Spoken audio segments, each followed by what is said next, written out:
24:14, onde diz assim: do Senhor é a terra e a sua plenitude, o mundo e aqueles que nele habitam.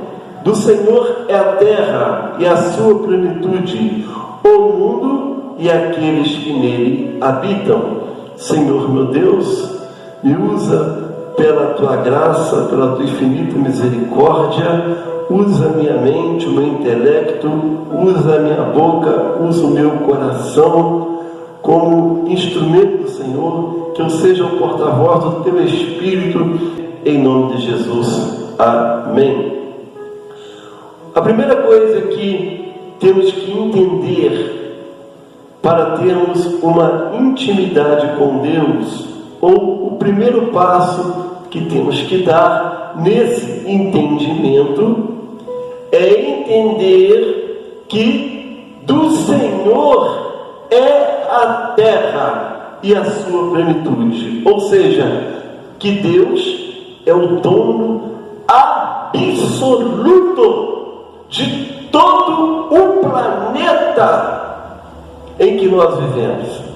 Ou seja, tudo que nós temos aqui nesse planeta, nós somente usufruímos, desfrutamos e administramos aquilo que por benefício, por misericórdia, nos é concedido, nos é autorizado por Deus a desfrutar, adquirir, conquistar e administrar.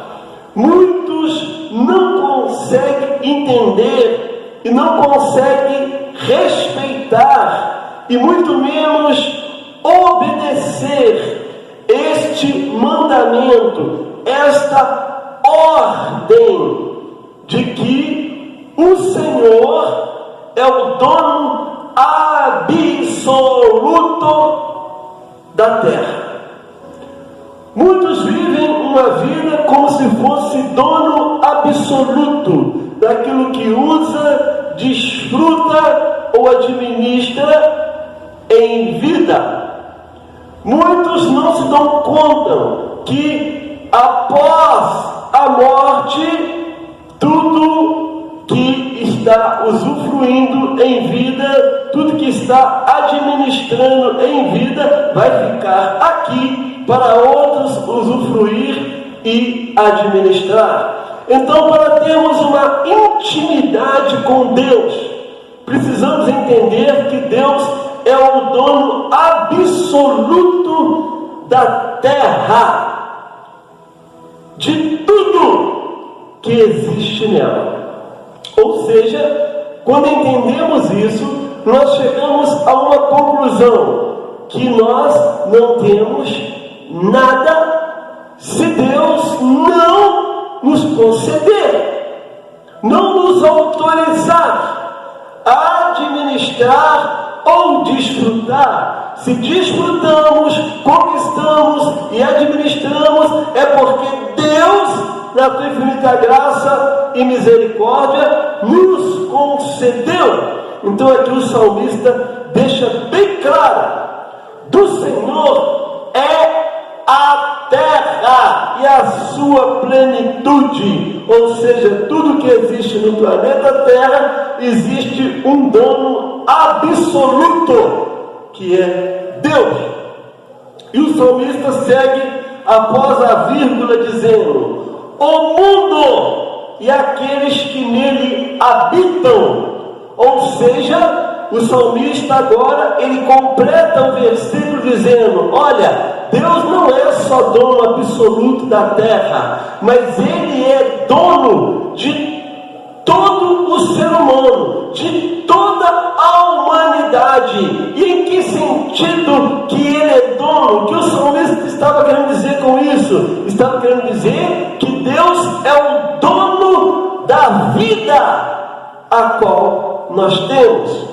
Se respiramos, levantamos, andamos, caminhamos e somos um vivente nessa terra, não só um existente, mas um vivente, aquele que tem vida para se movimentar, é porque Deus está nos concedendo a vida, porque Ele é o dono da vida. Somos constituídos de corpo, alma e espírito. E diz a palavra de Deus que o espírito retorna para Deus, o corpo para a terra, e a alma vai ter o seu destino, ou com Deus, ou com a ausência de Deus, ou no céu, ou no inferno. Mas a vida retorna para Deus, porque Deus é o dono absoluto de cada respiração do ser humano.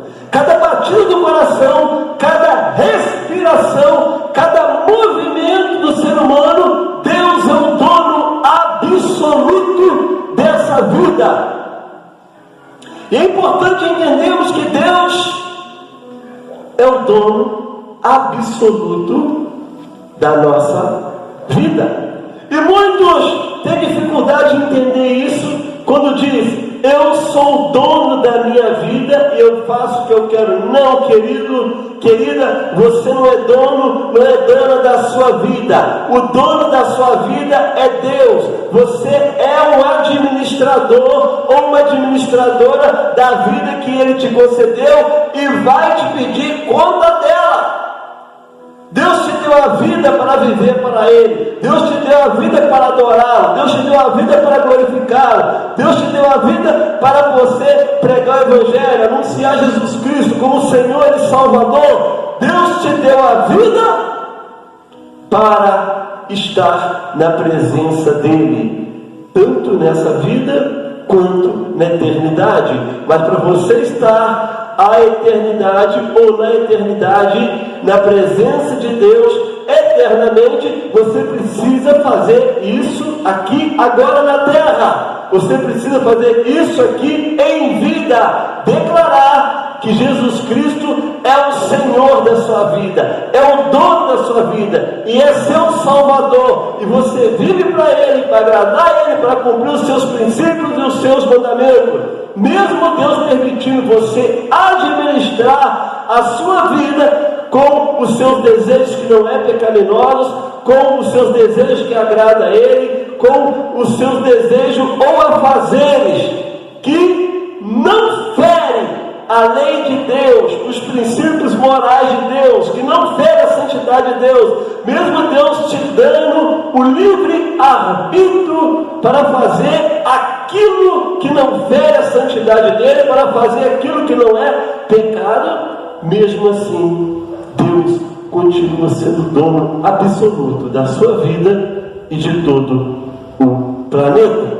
Então precisamos entender isso, aleluia. Por isso nós vamos falar essa noite sobre 5 aspectos ou condição ou ponto de vista para termos uma intimidade plena com Deus através da Bíblia Sagrada, aleluia. E para isso nós teremos uma introdução nesse estudo, e para essa introdução nós vamos ler o livro de Apocalipse, aleluia, capítulo 3, versículo 20. Para darmos início à nossa introdução, vamos ler o livro de Apocalipse, capítulo 3, versículo 20. E diz assim: o próprio Jesus está dizendo: eis que estou à porta e bato. Se alguém ouvir a minha voz e abrir a porta, entrarei em sua casa, e com ele cearei e ele comigo. Volto a repetir as palavras de Jesus: eis que estou à porta e bato. Se alguém ouvir a minha voz e abrir a porta, entrarei em sua casa, e com ele cearei e ele comigo. Oh, glória a Deus! Nós vemos nesse pequeno versículo, aleluia, Jesus aqui dizendo, o próprio Jesus está dizendo: eis que estou à porta e bato. Se alguém ouvir a minha voz, Olha o que Jesus está dizendo. Jesus está chamando o povo de Laodiceia, que havia afastado dele, que havia rejeitado uma plena comunhão com ele, por causa de uma vida próspera. Agora, Laodiceia não quer mais saber de Jesus. Por causa de uma vida próspera, Laodiceia não quer mais saber de ter uma vida em plena, de ter uma vida plena em comunhão com Jesus. Laodiceia não quer mais saber de obedecer. Laodiceia não quer mais saber de agradar a Deus, porque acha que agora não precisa de Deus, não precisa de Jesus, porque tem tudo que precisa, e se afasta de Deus. Rejeita o Senhor Jesus Cristo. Mas Jesus ama a Laodiceia. Jesus tem um amor profundo pela igreja de Laodiceia. E agora, através desse versículo, Jesus faz um convite para Laodiceia, a igreja de Laodiceia, reconhecer esse tão grave pecado que estava afastando Laodiceia de Jesus, que estava fazendo com que Laodiceia rejeitasse a aliança, a comunhão com Jesus. Jesus agora vem até Laodiceia. Laodiceia se afastou de Jesus. Laodiceia rejeitou Jesus. Mas agora Jesus mostra a tua graça e a tua infinita misericórdia e vem de encontro a Laodiceia e bate na porta da igreja de Laodiceia e faz um convite. Laodiceia,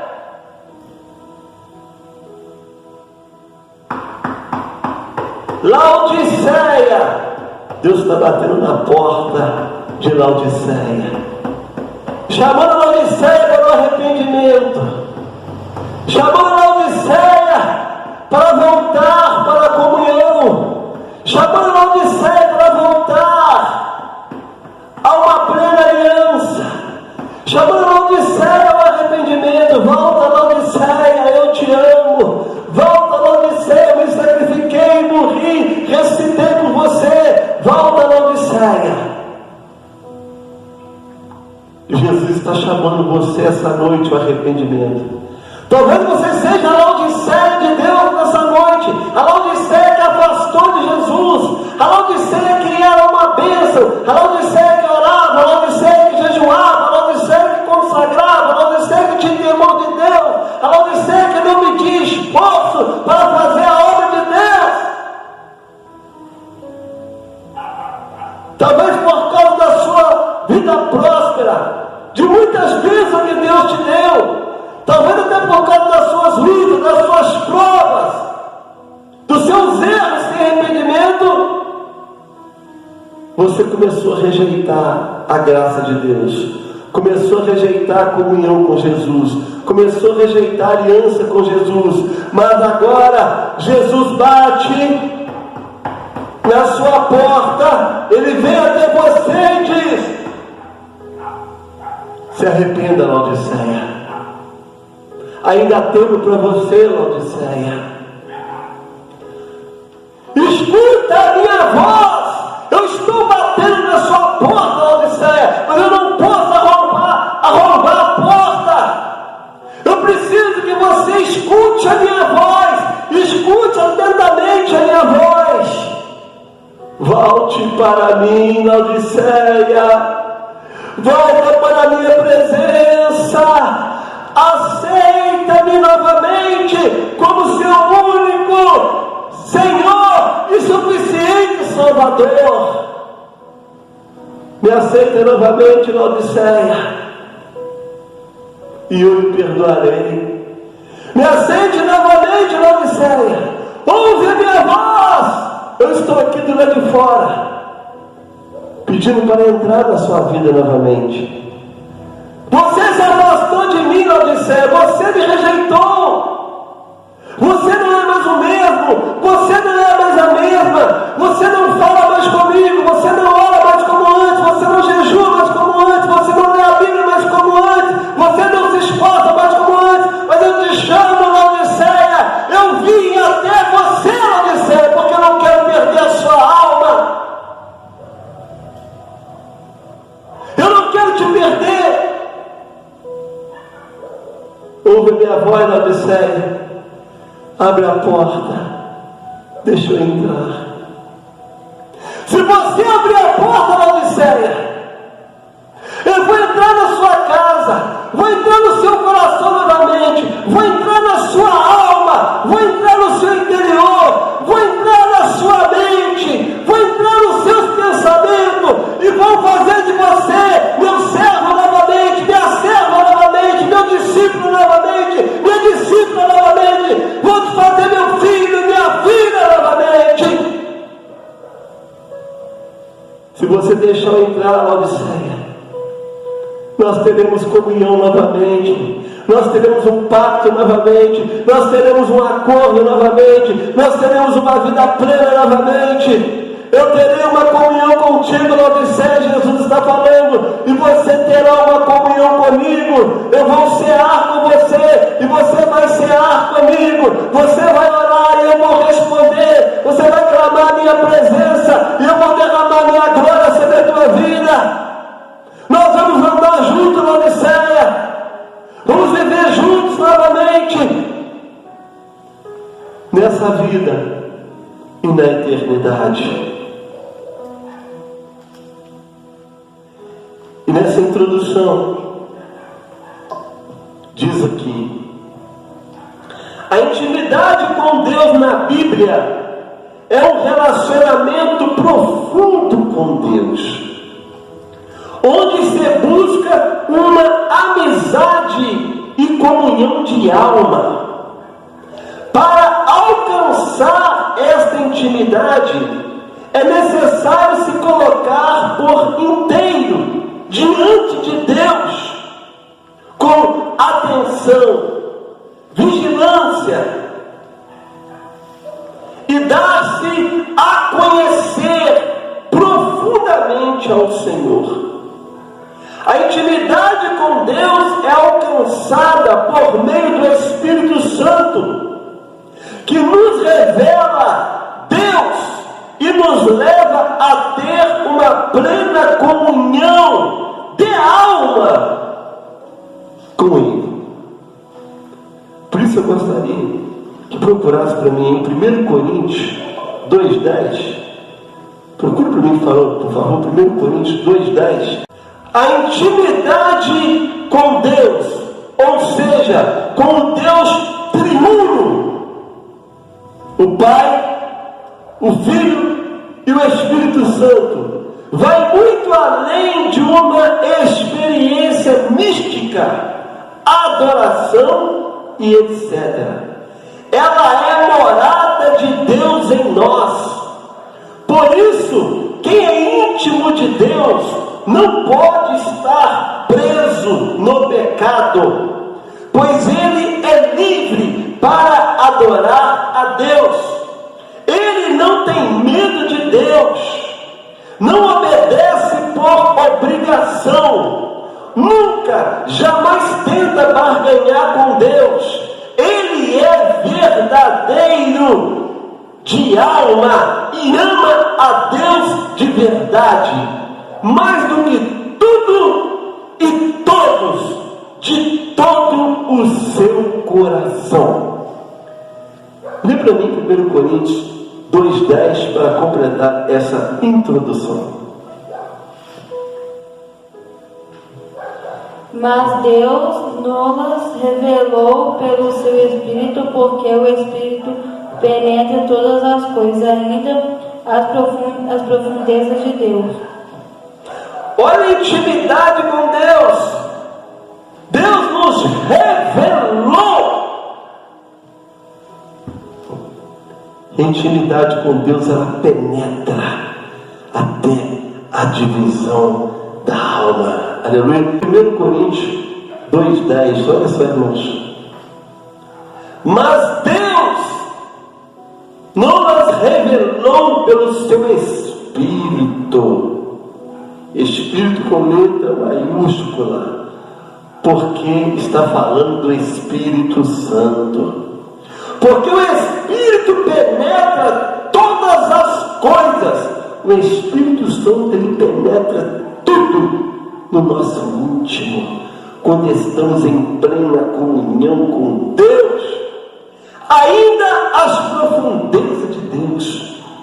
O Espírito Santo, ele passa para nós o conhecimento de Deus, porque ele tem o conhecimento pleno de Deus, porque ele é Deus. Oh, glória a Jesus, aleluia. Então, nós vimos aqui essa introdução. Dada essa introdução, vamos falar sobre os 5 aspectos, ou condição para ter, ou ponto de vista, para termos uma intimidade com Deus na Bíblia Sagrada. E o primeiro aspecto que eu quero falar aqui nessa noite, a primeira condição para termos uma intimidade com Deus, que a Bíblia Sagrada nos revela, é uma vida regenerada, uma nova vida transformada. Irmãos, ninguém tem uma intimidade com Deus, ser humano nenhum tem uma intimidade com Deus, servo de Deus nenhum, serva de Deus nenhuma tem uma intimidade com Deus, se não tiver uma vida regenerada, se não tiver uma vida transformada, se não tiver uma vida oposta ao pecado. Oh, glória a Deus, aleluia. Uma vida regenerada, uma vida transformada. Quem mentia, não mente mais. Quem roubava, não rouba mais. Quem adulterava, não adultera mais. Quem fazia um trambique, não faz mais o trambique. Quem era sonegador de imposto, não é mais. Porque tem vida regenerada, tem vida transformada. Quem era alcoólatra, não é mais. Quem tinha o vício do cigarro, não tem mais. Quem tinha o vício das drogas, não tem mais. Porque tem uma vida regenerada, tem uma vida transformada. A vida regenerada nos faz ter sede de Deus. A vida transformada, regenerada pelo Espírito Santo, nos faz querer sermos conhecedor de Deus, e não só sermos conhecedor, mas como praticante das coisas de Deus, nos envolver nas coisas de Deus. A vida transformada, a vida regenerada, nos faz ter sede por santidade, nos faz ter sede de obedecer e agradar a Deus. Obediência bíblica nos tempos da graça não é obrigação, é gratidão. Obedecer os mandamentos de Deus é gratidão. Fazer a vontade de Deus é gratidão. Quem tem vida regenerada é grato. Faz tudo por gratidão, porque ele tem uma vida transformada. Vamos ver João 3:3. Jesus respondeu e disse-lhe: na verdade te digo, que aquele que não nascer de novo não pode ver o reino de Deus. Olha aí, Jesus está dizendo: aquele que não nascer de novo, aquele que não tiver uma vida regenerada, aquele que não tiver uma vida transformada, não pode ver o reino de Deus, não pode ser participante do reino de Deus. não pode viver no reino de Deus.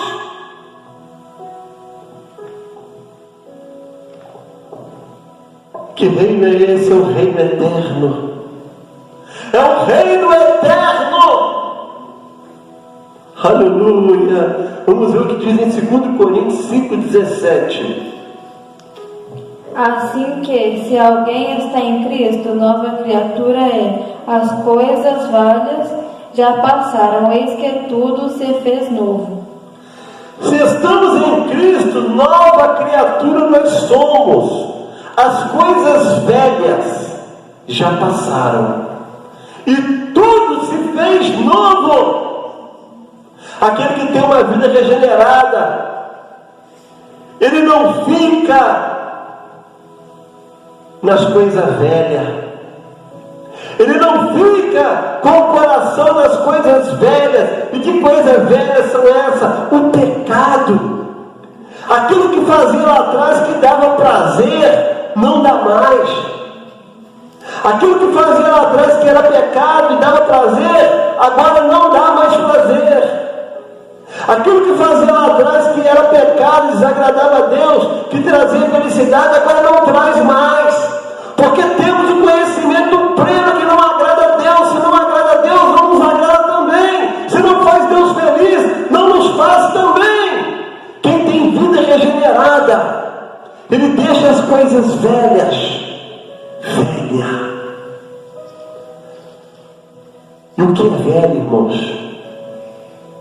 É aquilo que vai se desfazendo com o tempo. Aquilo que vai sofrendo danos com o tempo, vai sofrendo alteração com o tempo, vai se desintegrando com o tempo. O pecado, ele deforma. O pecado deforma. O pecado, ele desintegra. O pecado, ele corrói a beleza. O pecado, ele faz a alma ficar velha. Ele faz a pessoa se afastar de Deus. E quem tem vida regenerada não quer essa vida velha mais. Não quer mais lembrar disso. Porque ele tem vida regenerada, ele tem vida transformada. Ele tem uma vida nova. Ele é uma nova pessoa. Ele é filho de Deus. Ele quer agradar a Deus. Ele quer viver para Deus. Ele quer ser feliz com Deus. E não quer ser feliz sem Deus. Ele quer ser feliz com o Espírito Santo. Ele não quer ser feliz com o pecado. Ele quer ser feliz com Jesus. Vamos ver o que diz em 1 Pedro 1,3. Bendito seja o Deus e Pai de nosso Senhor Jesus. Bendito seja Deus e Pai de nosso Senhor Jesus Cristo, que segundo a sua grande misericórdia nos gerou. Que segundo a sua grande misericórdia nos gerou. De novo para De novo, nos fez uma nova pessoa, nos regenerou, nos transformou, nos limpou, nos lavou. Segue. Para uma viva esperança pela ressurreição de Jesus Cristo. Para uma vida de esperança. Segue. Esperança pela ressurreição de Jesus Cristo dentre os mortos. Pela ressurreição de Jesus Cristo dentre os mortos. Somos uma nova pessoa. Somos regenerados. Somos transformados pela ressurreição, pela vitória de Jesus Cristo sobre a morte. Oh, glória a Deus, aleluia. Isso quer dizer que nós vencemos a morte espiritual.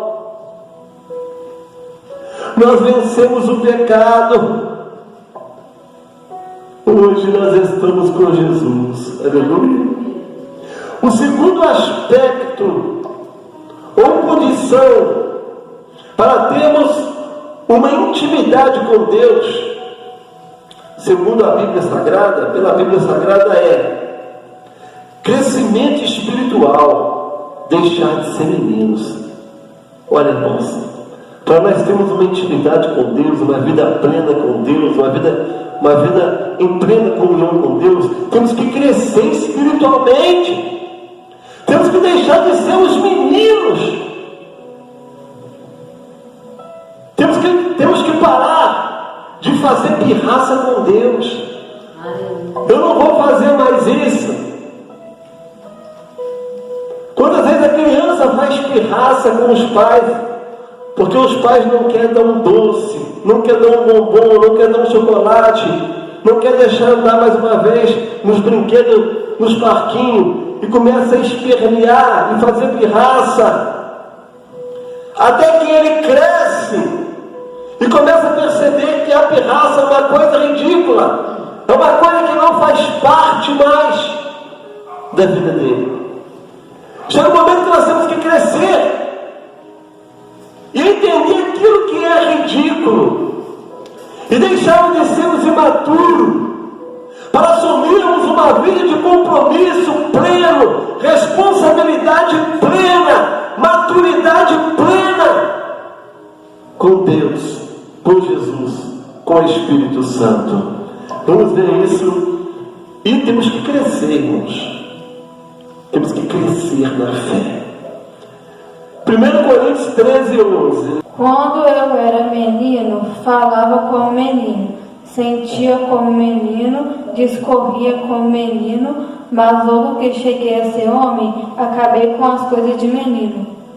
Quando eu era menino, falava como menino, agia como menino, mas agora eu sou um homem. Agora eu tenho maturidade. Isso aplica às mulheres, aos jovens. Agora vocês têm maturidade, não são mais meninos.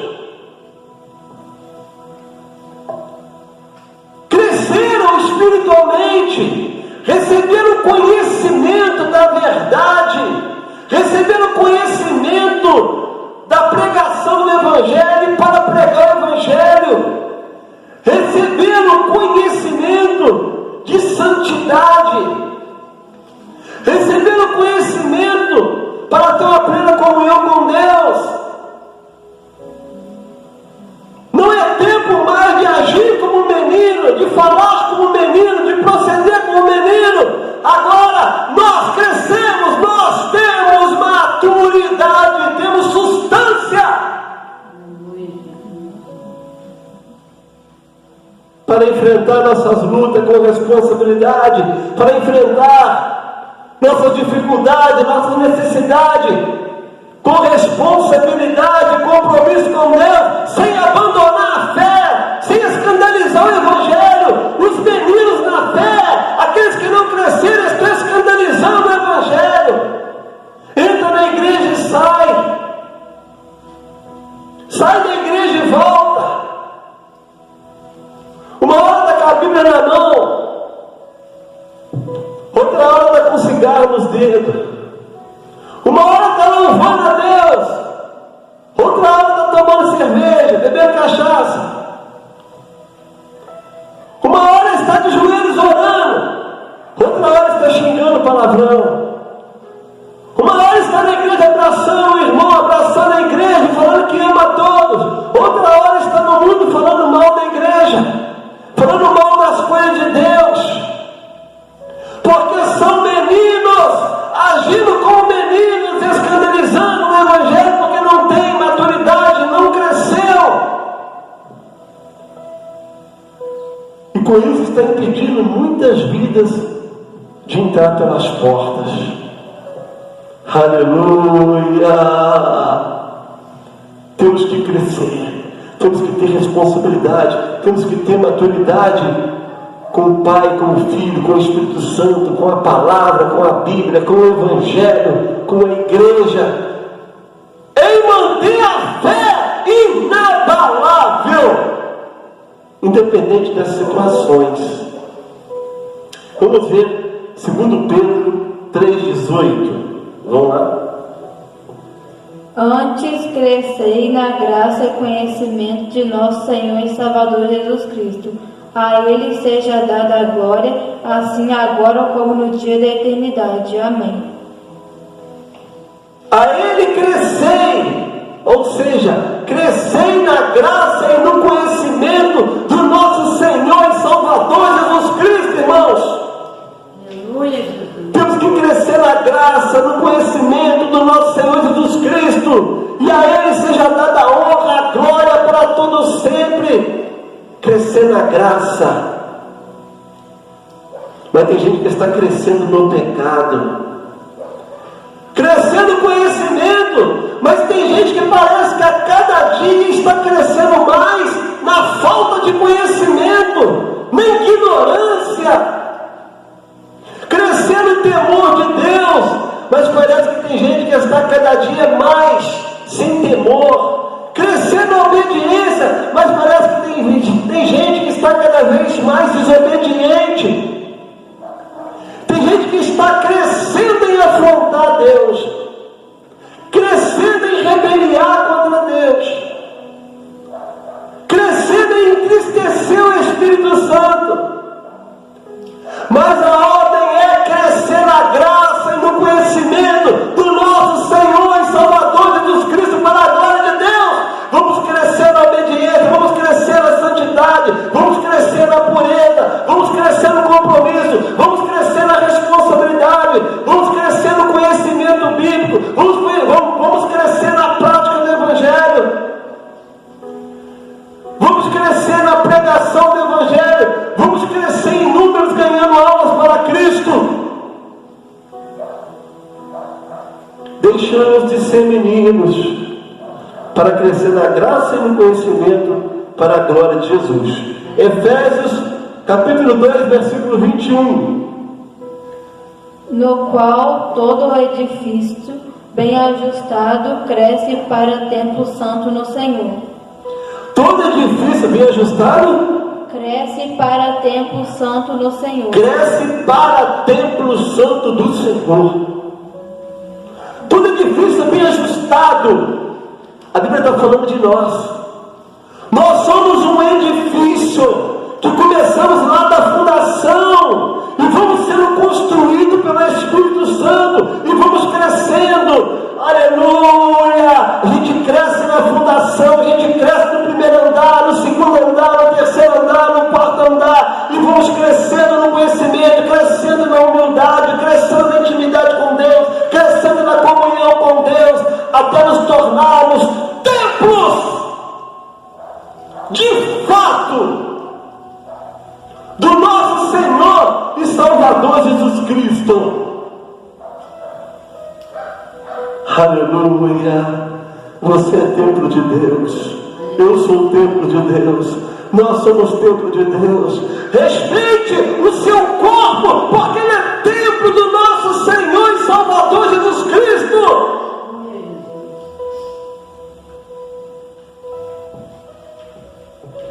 Aleluia! O terceiro aspecto ou condição para termos uma intimidade com Deus pela Bíblia Sagrada, aleluia, é vencer o pecado com a palavra de Deus.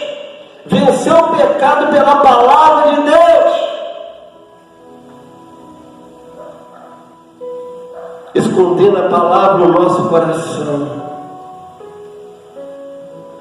Esconder quer dizer deixar a palavra muito bem guardada dentro da nossa alma. Não esquecermos a quem pertencemos. Não esquecermos de quem somos filhos. Não esquecermos quem é o nosso Senhor, quem é o nosso Salvador. Não esquecermos do nosso Senhor Jesus Cristo. Não esquecermos do Espírito Santo. Não esquecermos do nosso Pai eterno. Aleluia! Temos que vencer o pecado, irmãos. Tem gente que não quer vencer o pecado. Tem gente que está na igreja, mas continua pecando, continua enganando. Não é verdadeiro,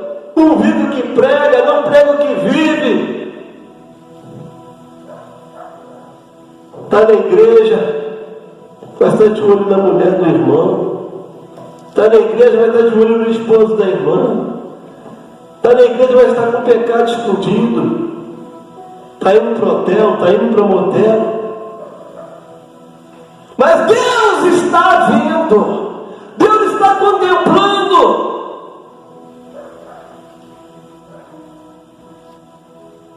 Está mexendo de forma corrupta no tesouro de Deus na igreja. Está mexendo de forma corrupta nos dízimos, nas ofertas. Está pegando dízimo, ofertas, patrocínio, está gastando consigo mesmo. Está se ostentando, se entregando ao luxo com os tesouros de Deus na igreja. O dízimo, oferta, o patrocínio. Passando os bens da igreja pelo seu próprio nome. O carro da igreja está passando pelo seu nome. A casa da igreja está passando pelo seu nome. Está usando o dinheiro da igreja como se fosse seu, para o seu próprio uso. Cuidado. Arrependa-se. Está levando uma vida de mentira, uma vida de hipocrisia. Não tem santidade na sua vida. Arrependa-se. Arrependa-se. Está usando a igreja como cabide de emprego. Para você, sua família, parentes. A conta vai chegar. A conta vai chegar. A conta vai chegar. E tem gente, irmãos, que é avarento. Tem gente que não dizima também na igreja, não ajuda a obra de Deus. Ele sabe que a obra é sincera. O dizimista sabe, irmão, quando uma obra é sincera. Você sabe. O Espírito Santo te revela. Não fique aí usando como desculpa e dizendo que não dizima, porque o pastor está roubando o seu dízimo, porque você está dizimando no lugar errado. Deixa o Espírito Santo te levar no lugar certo para você dizimar, ofertar e patrocinar. O Espírito Santo te revela, mas não deixa, não fique em pecado, não fique na avareza. Não fique tocando no dízimo, na oferta do Senhor, que não pertence a você, mas pertence à casa de Deus. A casa de Deus verdadeira, a casa de Deus que é sincera, a casa de Deus que é comprometida com o Evangelho genuíno, aleluia. Vamos ver isso. Salmo 119, 11, olha o que diz. Escondi a tua palavra no meu coração, para eu não pecar contra ti. Olha aí o que temos que fazer para vencer o pecado. O salmista disse: escondi a tua palavra no meu coração para não pecar contra ti. O que significa escondi? Eu protegi, eu guardei e protegi. Estou protegendo a sua palavra dentro de mim, Senhor. E o que quer dizer proteger? Quer dizer que está praticando. Eu estou praticando, Senhor. Eu estou tendo zelo, Senhor. Eu estou tendo cuidado, Senhor, em praticar e em fazer a tua vontade. Olha o que diz aí, Salmo 119, 105. Vamos ver. Lâmpada para os meus pés é tua palavra, e luz para o meu caminho. Lâmpada para os meus pés é a tua palavra, e luz para o meu caminho. Para o meu caminho. Olha, irmãos, lâmpada para os meus pés é a tua palavra, e luz para o meu caminho. A palavra de Deus ela é lâmpada, e a palavra de Deus ela é luz, porque existe luz, existe lâmpada que não tem mais luz, existe lâmpada que não ilumina mais. Talvez um dia você foi uma lâmpada, mas agora está te faltando luz. Essa luz queimou. Essa luz desapareceu. Não adianta ser lâmpada e não ter luz. E o que diz aqui: lâmpada para os meus pés é a tua palavra e luz para os meus caminhos. Ele está dizendo: Senhor, eu sou uma lâmpada, mas também eu sou uma luz. Eu sou uma lâmpada, mas também sou uma luz. Sou uma lâmpada, mas eu tenho o Espírito Santo em mim, me direcionando, me guiando, me mostrando a tua vontade. Seja lâmpada, mas tenha luz. Seja lâmpada, mas tenha luz. Ou seja, tenha a palavra de Deus dentro de você, mas pratique ela. Aleluia, viva ela. Deus é maravilhoso. Vamos ver o que diz Salmo 51:10. Cria em mim, ó Deus, um coração puro e renova em mim um espírito reto. Cria em mim, ó Deus, um coração puro e renova em mim um espírito reto. Cria em mim, ó Deus, um coração puro. Olha o que o salmista está dizendo. Cria em mim um coração puro. Cria em mim, ó Deus, frutos de arrependimento. Coloque em mim frutos de arrependimento. Você ora pedindo tanta coisa para Deus. Você ora pedindo emprego, você ora pedindo saúde, você ora pedindo cura, você ora pedindo dinheiro, você ora pedindo tanta coisa para Deus, mas você não está orando para Deus criar em você frutos de arrependimento, para que você se arrependa de verdade. Somente com a ação do Espírito Santo nós nos arrependemos de verdade. E agora o salmista fala: cria em mim, ó Deus, um coração puro, cria em mim frutos de arrependimento, para eu não pecar contra ti, porque um coração arrependido não peca mais contra Deus, um coração arrependido não procura mais o erro, um coração arrependido não volta aonde deixou o vomito para comer de novo, como os cães fazem. Os cães vomitam, depois comem o seu próprio vomito. Um coração arrependido, ele não volta mais para o pecado. Então o salmista diz: cria em mim, ó Deus, um coração puro, cria em mim frutos de arrependimento, para eu não pecar contra ti. Oh, glória a Deus, aleluia. O quarto aspecto ou condição para termos uma intimidade com Deus é vencer o diabo, o nosso inimigo, com a palavra de Deus. Para termos uma intimidade com Deus, temos que vencer o diabo, temos que calar a voz do diabo, temos que expulsar o diabo da nossa vida, temos que expulsar a voz dele da nossa mente e da nossa audição. Para termos uma intimidade com Deus, não podemos ter amizade com o diabo. Eva fez uma amizade com o diabo. Por isso Deus disse: colocarei inimizade entre ti e a serpente. Por isso que Eva caiu, porque Eva fez uma amizade com o diabo, deixou ser seduzida, teve o diabo como seu melhor amigo, desabafava com o diabo. Você não está percebendo, mas talvez você está sendo amigo do diabo. Você não está percebendo, mas talvez você se tornou amiga do diabo. Você não está percebendo, mas o diabo está seduzindo a sua mente, o seu coração. Está fazendo você se revoltar contra Deus. Está fazendo você se voltar contra Deus. Está fazendo você culpar Deus das decisões erradas que você tomou e trouxe consequência para a sua vida. Cuidado com a amizade com o diabo. Temos que vencer o diabo, o nosso inimigo. Temos que ter em mente, irmão, que o diabo é nosso inimigo. Ele é inimigo da palavra de Deus. Não tenha vínculo com o diabo. Vamos ver o que está escrito em Tiago 4:7. Sujeitai-vos, pois, a Deus, resisti ao diabo, e ele fugirá de vós. Sujeitai-vos, pois, a Deus.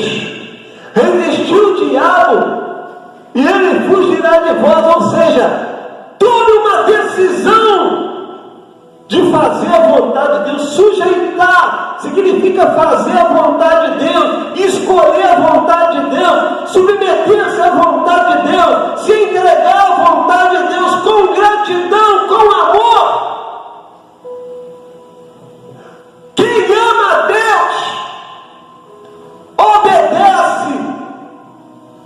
por gratidão, não por obrigação. Ele agrada a Deus por gratidão e não por obrigação. Submeta-se a Deus. Sujeitai-vos a Deus. Tome uma decisão de ficar do lado de Deus, assim como Josué. Josué 24:15 tomou uma decisão: eu e minha casa vamos servir ao Senhor, eu e minha casa vamos agradar a Deus, eu e minha casa vamos nos sujeitar a Deus, eu e minha casa vamos obedecer a Deus, eu e minha casa vamos ficar na presença de Deus. Tome uma decisão.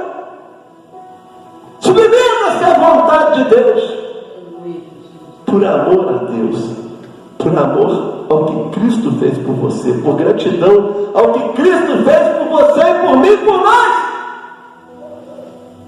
Ele se sacrificou, ele morreu e ressuscitou e venceu a morte para nos dar salvação. Romanos 12:21, olha o que diz: não te deixes vencer do mal, mas vence o mal com o bem. Não te deixes vencer pelo mal, mas vença o mal com o bem. Não deixe o mal te vencer. Não deixe o ódio te vencer. Não deixe o rancor te vencer. Não deixe a falta de perdão te vencer. Não deixe a raiva te vencer. Não deixe o que Satanás plantou na sua mente, no teu coração te vencer. Não deixe o mal te vencer. Não deixe a desobediência contra Deus te vencer. A rebelião contra Deus te vencer. Não deixe o mal te vencer.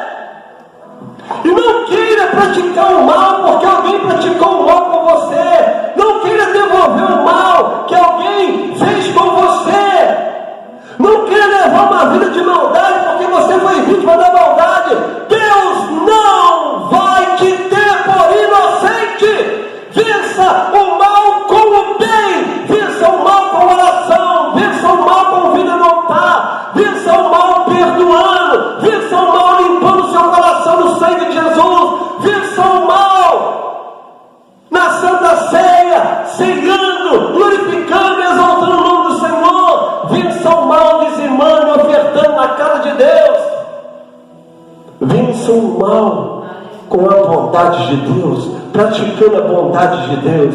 Oh glória! Vamos ver o que diz em Efésios, capítulo 6, versículo 11 e 12. Revesti-vos de toda a armadura de Deus. Revesti-vos de toda a armadura de Deus. Segue. Para que possais estar firme Para que possais estar firme. Segue. Contra as astutas ciladas do diabo. Contra as astutas ciladas do diabo. Porque não temos que lutar contra carne e sangue. Porque não temos que lutar contra carne e sangue. Mas sim contra os principados. Mas sim contra os principados. Contra as potestades. Contra as potestades. Contra os príncipes das trevas. Contra os príncipes das trevas desse século. Contra as hostes espirituais da maldade. Contra as hostes espirituais da maldade. Nos lugares celestiais. Nos lugares celestiais. Revestimos. Fica na mão. Fica bebendo na mão. Revestimos de toda a armadura de Deus. Segue de novo, lê de novo, que isso é importante. Lê de novo. Revesti-vos de toda a armadura de Deus, para que possais estar firmes contra as astutas ciladas do diabo. Segura aí. Revestimos de toda a armadura de Deus, para que possais estar firme contra os laços do inimigo, contra aquilo que Satanás vai planejar contra a sua vida, contra aquilo que Satanás vai projetar contra a sua vida, contra os planos do diabo contra a sua vida. Revestidos da armadura de Deus. E que armadura de Deus é essa? É o nome poderoso de Jesus na sua vida. Aleluia! E não só o nome, a pessoa de Jesus dentro de você.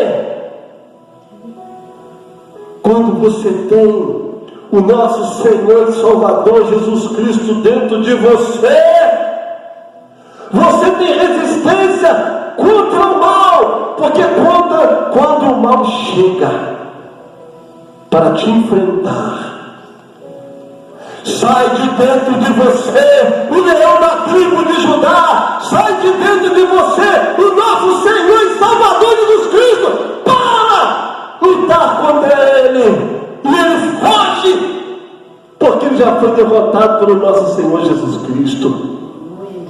Segue.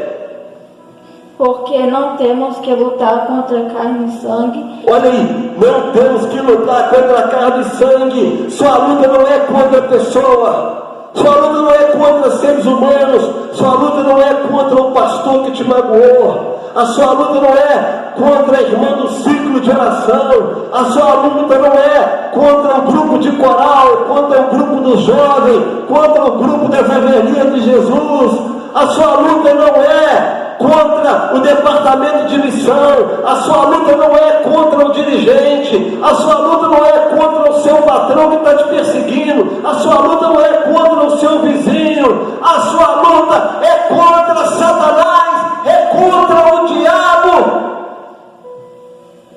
A sua luta não é contra carne e sangue, não é contra aqueles que Satanás está usando para se levantar contra você. A sua luta é contra o diabo, que estão usando eles. Não é contra aqueles que estão sendo usados pelo diabo, mas é contra o próprio diabo, que estão usando pessoas para se levantar contra você, para tentar te derrubar, para tentar te humilhar. Segue. Mas sim contra os principados. Olha aí, contra os principados. Segue. Contra as potestades, contra os príncipes das trevas deste século, contra as hostes espirituais da maldade nos lugares celestiais. Olha aí, a nossa luta é contra o governo das trevas, a nossa luta é contra a hierarquia das trevas. A nossa luta é contra os demônios, contra as entidades malignas que se levantam contra nós. Oh, aleluia! Onde que os lugares celestiais, irmãos? Satanás está no espaço lutando contra a sua oração, não quer deixar a sua oração subir. A sua luta é continuar orando, perseverando e levando a sua oração com perseverança e fé até o trono de Deus. A sua luta é perseverar, ficar firme na casa de Deus. A sua luta é ficar firme na presença do Senhor. E para isso você tem que lutar contra o seu inimigo, contra os demônios. Quem está entendendo da glória a Deus? Aleluia! Vamos ver isso agora. Aleluia. Vamos ver agora o quinto aspecto. Oh, glória a Deus! Ou condição que nos concede uma intimidade com Deus, segundo a Bíblia. Olha só. Ter segurança, confiança em Deus total, e passar isso para as pessoas que precisam de fé ou ter fé. Olha aí, irmãos, o quinto aspecto ou condição para termos uma intimidade com Deus é ter segurança, confiança total em Deus. Passar essa confiança, além de termos essa segurança, além de termos essa confiança total em Deus, temos que passar isso para as pessoas que precisam dessa fé ou ter essa fé. Por isso vamos ver Hebreus 11:6. Ora, sem fé é impossível agradar-lhe, porque é necessário que aquele que se aproxima de Deus creia que Ele existe e que é galardoador dos que o buscam. Olha aí, sem fé é impossível agradar a Deus, irmãos. Porque para você conhecer Deus, você tem que ter fé. Aleluia. Para você crer em Deus, É só através da fé que você chega até a Deus. É só através da fé que você pode acreditar que Deus existe. Você não vê Deus com seus olhos humanos.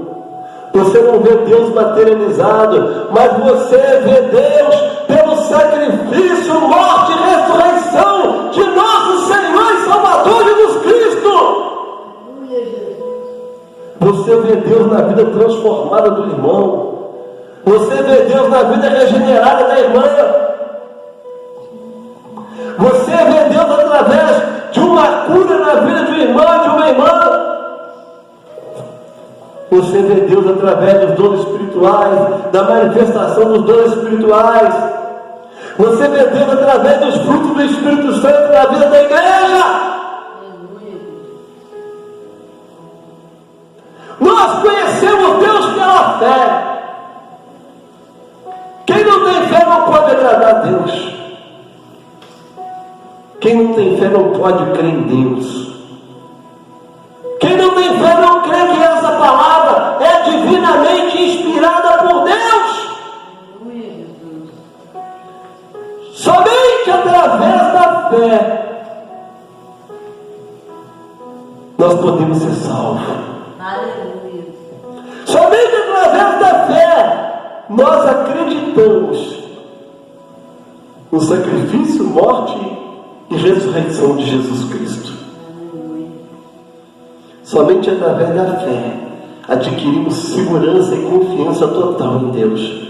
Somente através da fé passamos isso para as pessoas através da pregação do Evangelho. Salmo 125:1, pode ler, por favor?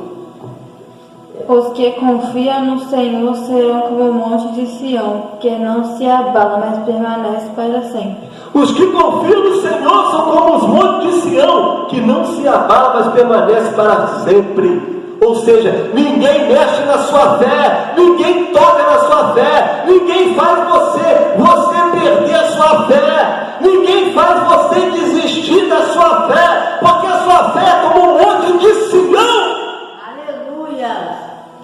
A sua fé é inabalável, a sua fé está firmada na rocha que é Cristo. Aleluia! Você está triste, mas continua crendo em Jesus Cristo. Está passando luta, mas continua crendo em Jesus Cristo.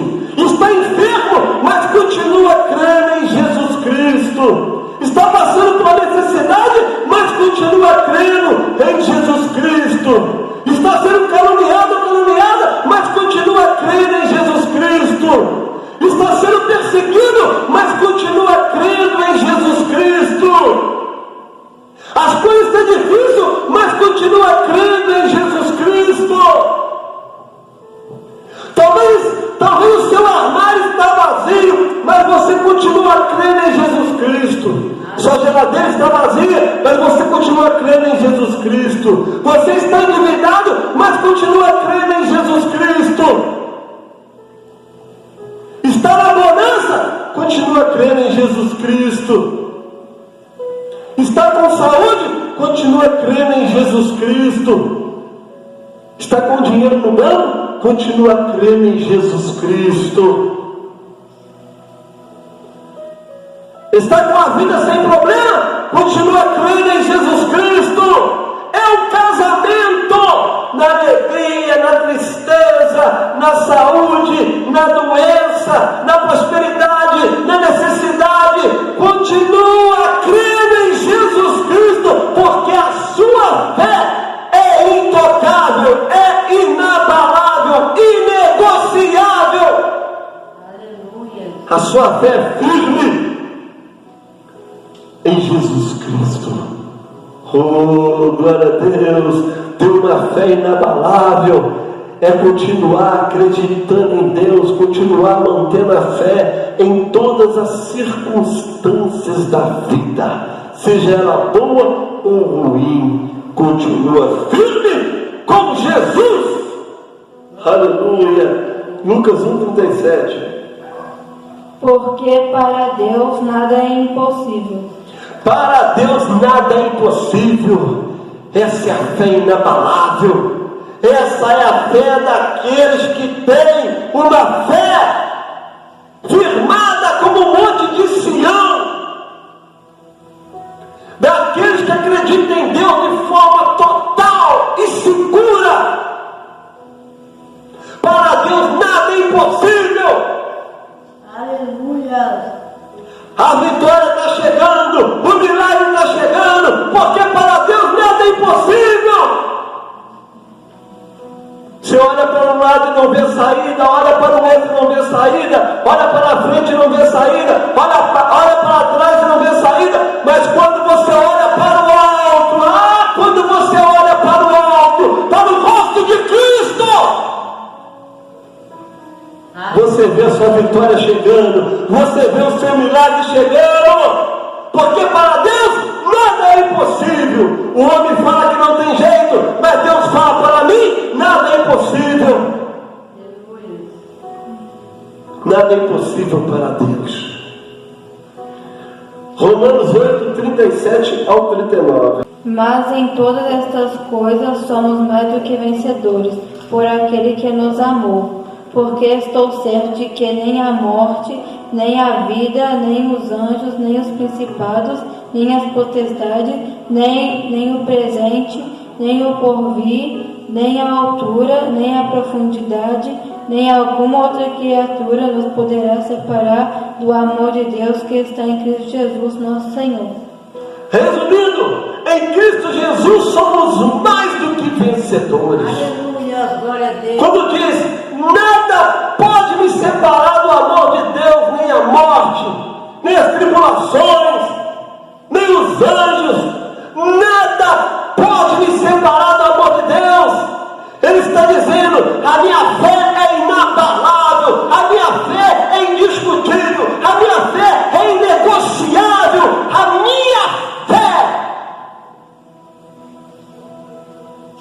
a minha confiança em Deus é total, inegociável, intocável. Nada pode tirar de mim essa fé, esse amor. Amor e fé estão juntos. Amor e fé estão juntos. Quem ama a Deus tem fé. Quem tem fé ama a Deus. Simples assim. Aleluia. Assim nós encerramos esse estudo. E nós falamos hoje sobre os 5 aspectos, 5 condições para termos uma intimidade com Deus. Primeiro aspecto: uma vida regenerada, uma nova vida transformada. Segundo aspecto: crescimento espiritual, deixar de ser meninos para crescer. Terceiro aspecto: vencer o pecado com a palavra de Deus, escondida, muito bem guardada no coração, ou seja, através da prática da palavra de Deus. Quarto aspecto: vencer o diabo, o nosso inimigo. E quando nós vencemos o diabo, nosso inimigo? Com a palavra de Deus. Quinto aspecto: ter segurança, confiança total em Deus e passar isso para as pessoas que precisam da fé ou ter a fé em nome de Jesus. Deus abençoe a todos.